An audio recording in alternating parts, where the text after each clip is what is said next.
Bom, vamos lá. Terminando aqui a aba de lajes, ó.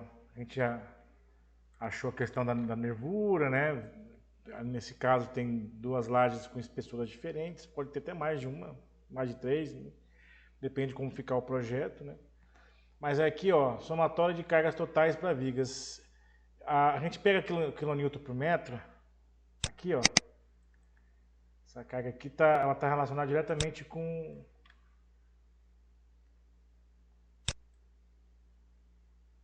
Ó lá, tem duas demarcações, ó. Aqui e aqui, ó, que é da carga geral de forro, telhado e depois da de laje. Pode ter a sobrecarga repito, de uso, né? Então, aqui está a carga e é aplicada pela área da laje, então global. Aí que está escrito aqui, ó, fração de metade e fração de um quarto. O que isso quer dizer? Depende muito de como a gente acaba dividindo as cargas para o segmento. Quando eu trabalho com o telhado, gente, o telhado geralmente ele tem uma inclinação específica, seja ela qual for, e eu tenho dois pontos de descarga maiores, que são os pontos de apoio da água do telhado. Quando eu tenho carga de telhado, eu tenho que prestar muita atenção nisso aí, porque geralmente a fração de carga é da metade da área do telhado para uma viga, metade para outra viga, né? A laje, mesmo no caso da vigota, que ela é unidirecional, e eu tenho um vão principal onde eu amarro a vigota no vigamento, né, na hora de executar, mesmo assim o pano da laje distribui em 4 partes, né, em um quarto para cada viga. Então é importante que, de acordo com o projeto, a gente saiba numerar as vigas em função das lajes que elas recebem, né? Repito, mesmo tendo só em dois lados a vigota bidirecional, né? Dos outros dois lados, ainda que aí você não faça um engaste ou um outro tipo de amarração mais específica para não ter fissuração, né? Da, da junção de uma peça com outra peça, né? Porque geralmente tem gente que faz a concretagem junto, da armadura da vigamento, da armadura com a laje. Dá para fazer também, não tem problema, mas tem gente que faz separado, às vezes vai fazer separado, vai separado o vigamento, depois coloca. Então, para evitar o fissuramento, é importante que a gente amarre as vigotas nas vigas que recebem ela. Mas mesmo assim, as vigas que ficam do lado, que não recebem a vigota, também recebem um quarto da carga. Então aqui, ó, a gente tem a fração de um quarto, a fração de metade. E depende muito. Nesses dois casos vai ser um quarto, mas pode acontecer de ter só dois pontos que recebe. Às vezes depende muito do projeto. Por exemplo, tem uma laje disposta e eu tenho dois pórticos separados sem junção transversal. Isso pode acontecer, mas pode acabar acontecendo de alguma maneira em algum projeto. Então, muita atenção nesse caso aí, tá? E aí você tem metade só da carga da laje. No caso aqui, essas duas que a gente fez aqui são só um quarto. E ele está indicando, viga 1, 2, 3, 4, etc. Na verdade, é viga 1, 2, 3, trocentos, depende de como o projeto está enumerado. E é importante vocês, ó, tá vendo que eu vou repetir aqui o número a descrição do número da laje, porque o número da laje tem sim um vigamento, né? E agora eu passo isso aqui para outra aba, que é a aba de vigas aqui, ó. E a viga, aqui eu coloquei só 11 vigas, é muito mais do que isso. Um projeto mais simples que seja, é bastante viga que vai ter, né? Mas aqui para o nosso exemplo, eu usei aqui, se eu não me engano, eu usei até o 5 aqui, ó, como referência. Né? Tanto que ó, o vão 1, vão 2, vão 3, a viga 1, viga 2, viga 3, viga 4, elas estão com ó, o vão livre, e o vão livre está relacionado com os dados. Deixa eu voltar lá na aba de lajes, né? Está relacionado com 4,6, 3,23. Olha lá, olhar. Olha lá, na viga 1 tem 4,06, a viga 3 tem 4,06, né? A viga 2 tem 3,23 e a viga 4 tem 3,23, como está aqui descrito, 3,23. E o outro vão, como tem esse mesmo vão, eu só usei um exemplo, e ele está marcado em vermelho porque o vão é grande, né? E depois ele vai dar um outro dimensionamento. Então, aproveitar o ensejo da carga que vem, né? Para já falar do pré-dimensionamento das vigas, né? Aqui está tudo formuladinho para que vocês tenham só o trabalho de... Inclusive nem aqui, ó. Aqui na verdade já está relacionado, ó lá, clica na fórmula, aparece lá, né? Igual, soma, abre parênteses, lajes, exclamação, o cifrão B, cifrão 3.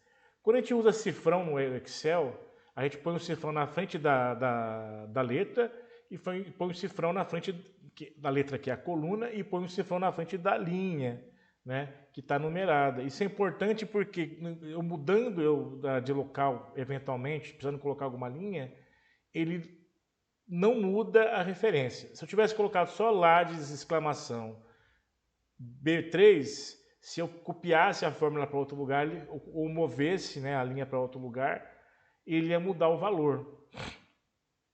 A gente usa esse recurso de ter escrito lajes, exclamação. Lajes, exclamação é o nome da aba.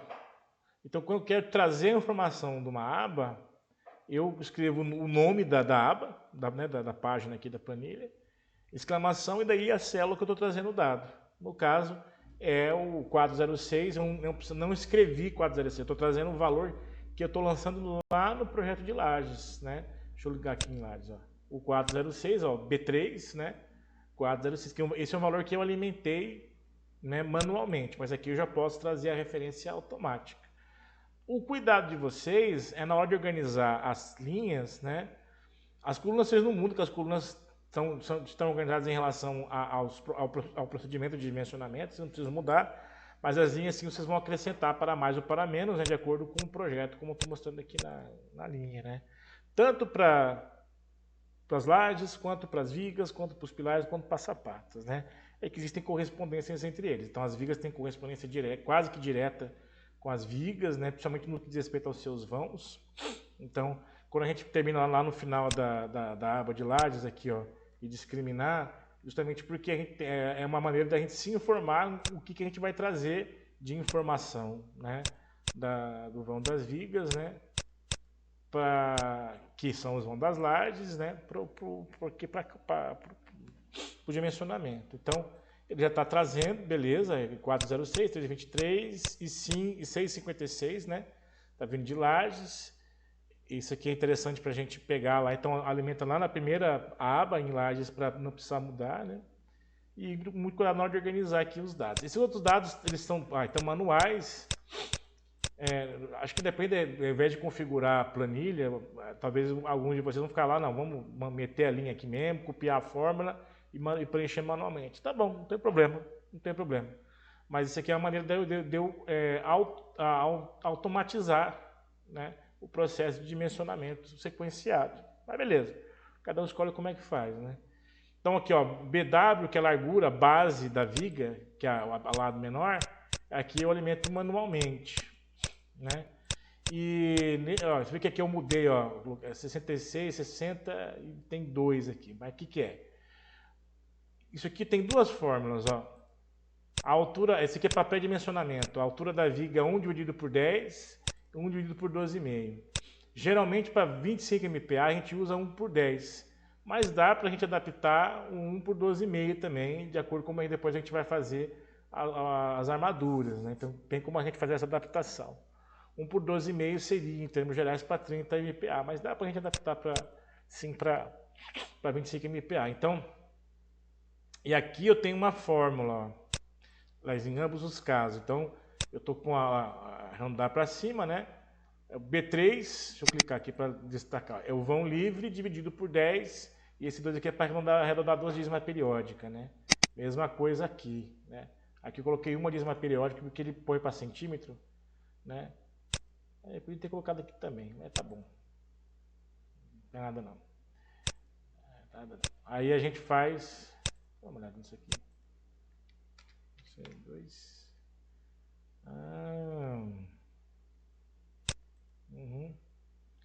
Olha aqui embaixo. 6,53 dividido por 12,5, 0,53. E por 10, 0,66. O valor entre os dois é 0,60. Aí eu tive que colocar aqui, mudar a dízima periódica para 1, ele redonda para 6, justamente para ele corrigir a sequência dos cálculos, né? Eu acabei usando, aí aqui, ó, tá beleza, né? Tá aqui os dados, a altura útil da viga é o valor da altura da viga descontando a área de recobrimento, né? Então 37, aqui no caso 157. Esse aqui é um dado preenchido manualmente, né? Que é 15 por 30 e 20 por 60 nesse caso aqui. Eu até marquei com vermelho, né? E por que eu marquei com cores diferentes? Aqui tem também um laranjinha aqui para 15 por 40. Por quê? E aqui embaixo tem o peso próprio. A relação do peso próprio com o FCK, né? Então de 15 por 30, 15 vezes 30 vezes 2.500 kg por metro cúbico seria o FCK distribuído. Ele vai dar em kg por metro 11,25 e kg por metro 112 por 5. Depois a gente vai usar isso no cálculo do peso próprio, né? O volume depois, esse aqui ele é muito mais usado para nós depois fazer quantificação, né? Enfim, depois agora eu vou acabar aqui, encerrar o filme, o vídeo, para ir para o processo de dimensionamento em função desse dimensionamento aqui de sobrecargas.